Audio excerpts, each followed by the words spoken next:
Welcome back. My name's Elias and this is Beth. Today, we are going to take you step by step through the process of buying your very first home in 2024. This can be a daunting task if you have never done it before. So we are here to help you understand the whole journey from start to finish. We have helped hundreds of people just like you find their first home. Trust us, this is a well-traveled road for us. Even if this all feels like unknown territory for you, it may be helpful to watch this video all the way through once to get the big picture. But then, it may also be helpful to reference different sections of this video as you're going through the home buying process. We want this video to be general enough to function as an overview, but specific enough to give you practical steps to take to get you in your first home. So without further ado, let's jump into the video. First, let's talk about finding a realtor. The first thing you want to do is find an agent. This is not the typical first step for home buyers. Typically, home buyers want to jump on Redfin or Zillow and start looking at houses. This isn't necessarily bad, but finding an agent is your number one priority. You ask me why? Because for one thing, they are the experts. And the second, they know all the other experts.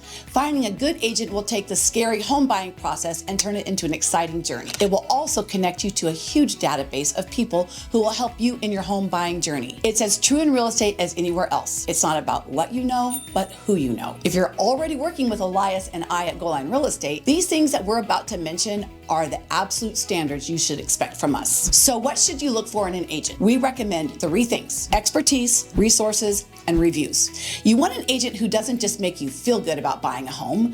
What you need is an expert in your market area and an expert negotiator. So often people determine their agent by either a conversation that made them feel warm and fuzzy or one that made their friend feel warm and fuzzy, and so they listen to their recommendation. Just because an agent can talk the talk does not mean that they can walk that walk. So instead, look for someone who can answer some serious questions about the local real estate market. They should be very familiar with the macroeconomics of the real estate market they work in. They should also be an expert negotiator. Now, this does have to do with how well they talk, but it's a unique skill that must be learned over time. We recommend that you ask them questions about how they negotiate a sale. Ask them open-ended questions that force them to give you a step-by-step of their process. Do this with several agents and compare, and it will become pretty obvious who takes their job seriously, and then kind of who just wants you to buy the first house that you look at. Second is resources. Your agent should connect you to your lender. We'll talk about that money part next. Your agent should also be able to connect you to maintenance workers, home warranty services,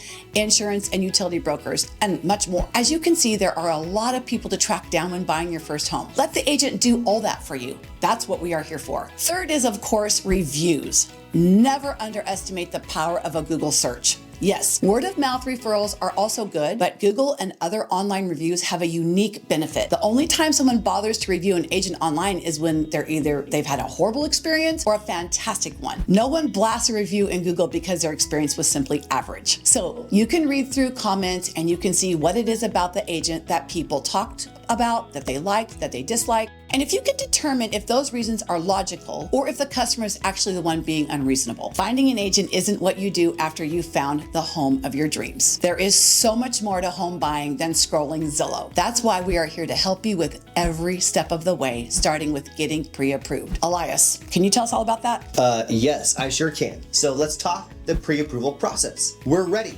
It's time to get you pre-approved. The reason we recommend getting pre-approved before looking for a home on Zillow is because you don't know how much house you can afford. Your lender is going to do that, and they will tell you the max price of a home you can afford based on current interest rates. Another way to say this, the lender will tell you how much buying power you have. That will determine if you can buy a $300,000 home, $500,000, $700,000, and so on. So how do lenders calculate how much home you can buy? Well, they do this by calculating something called the DTI, or debt to income ratio. Before we go into a little bit of this, here are the basic ideas. Lenders don't want you spending more than about 40% of your monthly income on debt. If that doesn't make sense, rewind and listen to this one more time because it's the key to DTI. Now, what does that mean? Specifically, your debt to income is the amount of debt you have, car payments, student loans, credit cards, and others, in relation to the amount of money you make every month. So for example, let's say I have a car payment of $300 a month and a student loan debt of $200 a month. That's $500 per month. I spend on debt. Now let's say before taxes I make $5,000 a month. That means my DTI is roughly 10%, which is amazing. What the lender then will do is a potential mortgage payment to my current debt and recalculate my DTI. If it is about 36%, that means I easily qualify for a purchase of a house. If it's over 40%, it's likely too expensive for me. If that was confusing, no worries. That's what lenders are for. So here's the bottom line for a second time. Lenders don't want you spending more than 40% of your monthly income on debt. So they won't let you buy a home that puts you in too much debt. No one wants the housing market to crash again like it did in 2008. So this is one way to help avoid that. Another thing lenders are looking at is your credit score. A good rule of thumb is that a credit score above 700 is great for home buying, but one lower than that may cause your interest rates to be a little higher. Don't worry, there are still loan options for lower credit individuals, like an FHA loan, but the terms of the loan won't be quite as good as those with a higher credit score. So all that being said, the best thing you can do for your home buying journey is to improve your credit score and pay off debt. Start with the worst debt, credit card debts. Then pay off your car loans, business loans, or other high interest debt.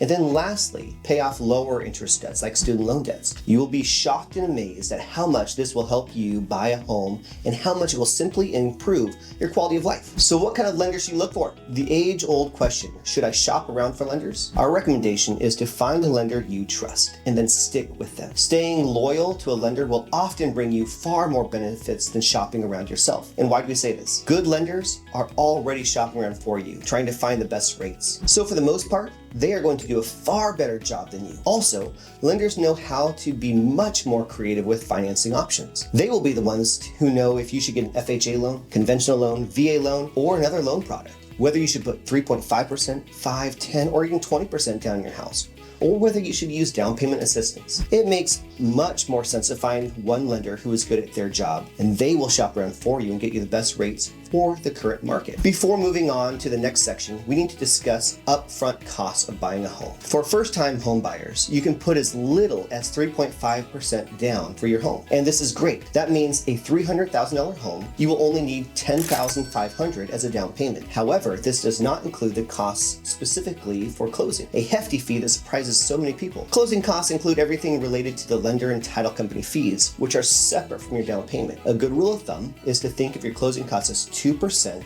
of your home value. And this will vary due to multiple factors, so ask your lender, again, for precise numbers. But this puts your total upfront cost of buying a $300,000 home at $16,500. Still not bad at all. No, it's not. Third, we're going to talk about finding the right home. Finally, we can start talking about actual homes. Our number one recommendation is this: buy with selling in mind, or maybe keeping it as a rental. No one stays in their first home forever. No one. You may think you want to buy your dream home on the first go around, but the problem is you likely can't afford it. I had a real estate expert tell me one time, unless you're at least 50 or older, don't even think about buying your dream home, because you will definitely move again. Instead, buy a functional home that can be resold or leased out in a few years. You'll make more than you bought it for if you sell it, and if you lease it out, somebody else is continuing to pay down your mortgage while you get to buy another home. Most Americans are able to upgrade homes, not because they saved up more money, but because their home appreciated, and so they could use that money on a bigger and better home. So here are a few key things to consider when looking for your first home. First thing is general location. Is it in a city that will continue growing? This will ensure the value of your house keeps going up. If you're in Dallas with us, as long as you avoid neighborhoods with higher crime rates,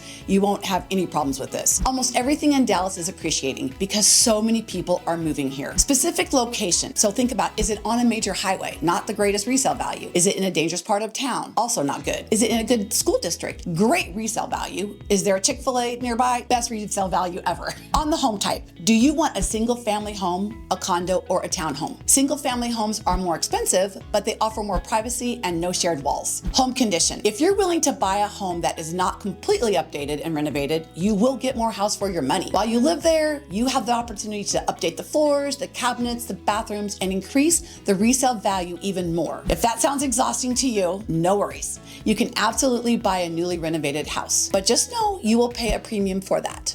Comfort. Do you want to rent out a part of your home to save money? This would require a whole video in itself to explain, but if you wanted to offset part of your mortgage, possibly even more than half, you could buy a home with one extra bedroom, then post it on Zillow, Redfin, Airbnb, something like that to rent. If you want more info on that, feel free to comment below or contact us. We could list more things to consider, but we think this will give you plenty of food for thought as you begin your search. Fourth, It's time to put an offer on your home. Hey.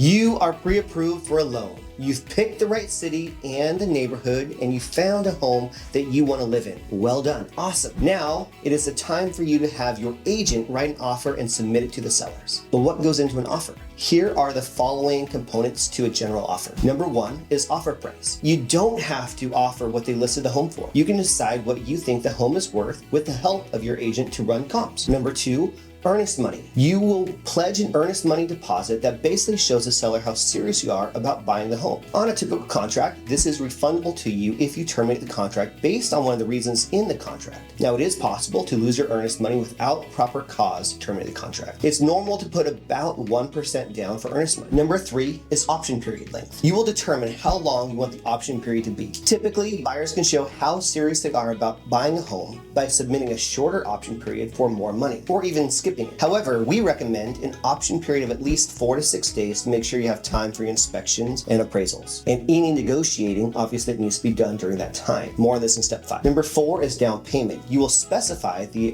percent you want to put down on the home, typically ranging from 3.5 to 20%, and your agent can give you specifics on why this is important per case. Number 5, financial plans. You will detail the type of financing you are doing, like what kind of loan, whether you're pre-approved or not. This is where you can attach your pre-approval letter as well. And then number 6, contingencies. Contingencies are optional clauses to help protect you in case things don't happen according to plan. For example, a financing contingency allows you to back out if for some reason you don't end up qualifying for the loan that you originally got pre-approved for. Another example is an appraisal contingency. It allows you to back out of the home if the home doesn't appraise for the value that you're buying it for. And that's specifically important because if you're putting less than 20% down, for example, if you offer $300,000 for a home and you put less than 20% down, but it only appraises for $250,000, the bank only loans you $250K. That means you'd have to pay the other $50K to yourself, and that's not fun. So the appraisal contingency allows you to back out if this happens. And another is a sale contingency. It allows you to back out of the contract if you can't sell your current home. This is nice, especially if it's a buyer's market and you think your home may not sell quickly. That's a lot to think about, y'all, but an agent will do the heavy lifting and submit this paperwork on your behalf. But knowing the information will make you a much more savvy home buyer. Fifth, it's time to go under contract. Congrats! Your offer has been accepted and you are now under contract. The first thing that you will do is pay the earnest and option money. This is money that is held in escrow. Basically, think of it like a temporary bank at title company. And it is held there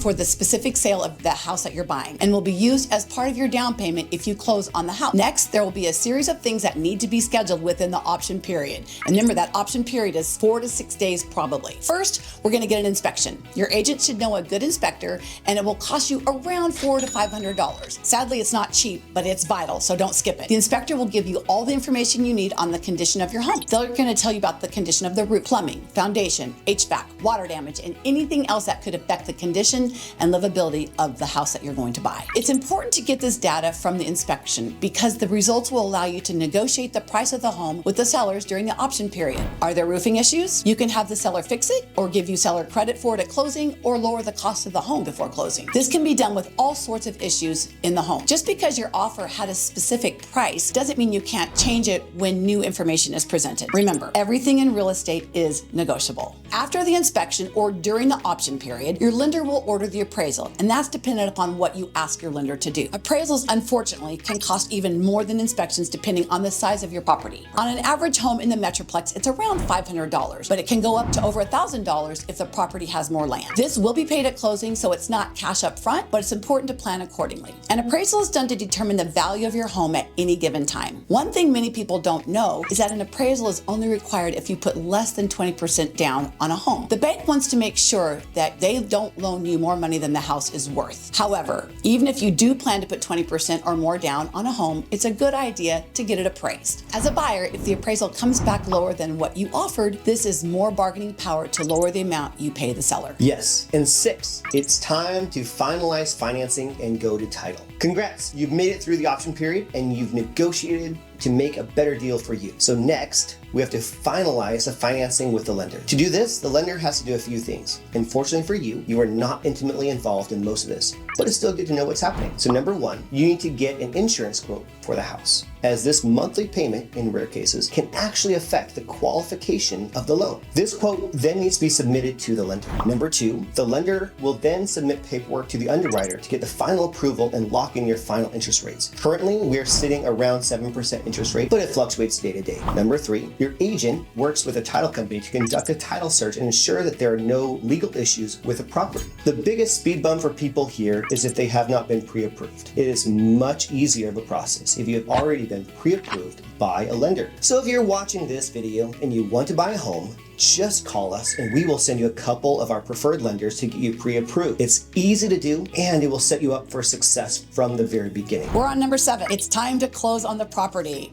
We call it celebration day. You're almost there. You've secured financing. The title doesn't have any issues. This is where you can really have fun because you are almost across that finish line. First, you will have a chance to do a final walkthrough of the home to make sure nothing was damaged when the sellers moved out. Basically, you're confirming that the property looks like it did the last time you were there. You will also receive something called a closing disclosure, which you will want to read through and discuss with your lender before closing.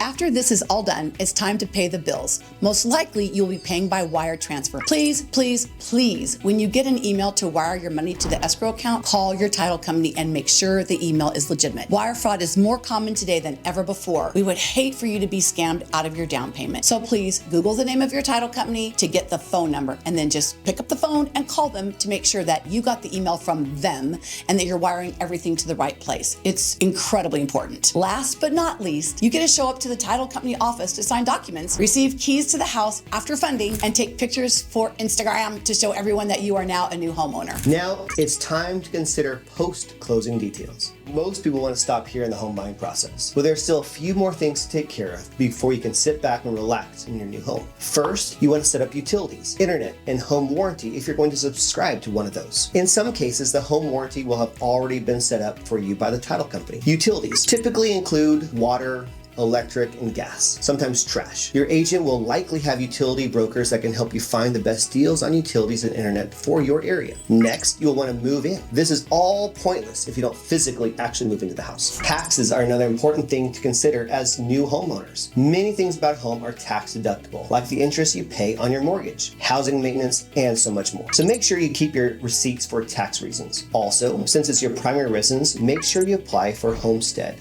online. A homestead exemption basically makes it so you pay less taxes on your house compared to if it served as a rental property or for other business purposes. For details on how to do it for your city, contact us or the agent or your title company in your area. They will be able to point you in the right direction. As you can see, there is so much that goes into buying a house. That is why we are here. We want to serve you through every step of the process to make it as smooth, stress-free, and enjoyable as possible. And here at Goal Line Real Estate, we do not consider our jobs to be finished after helping you close on your first home. If you have any questions in your home owning journey, we are here to help. We are your resident experts in real estate and home owning. Thinking about selling or upgrading? Ask us your thoughts. Are you thinking about renovating part of the house? Ask us for contractors. A huge thunderstorm swept through and a tree fell on your house? Well, we can tell you what to do and who to contact. You built up a ton of equity in your home and you want to use it? We can help you consider your options and talk with a lender.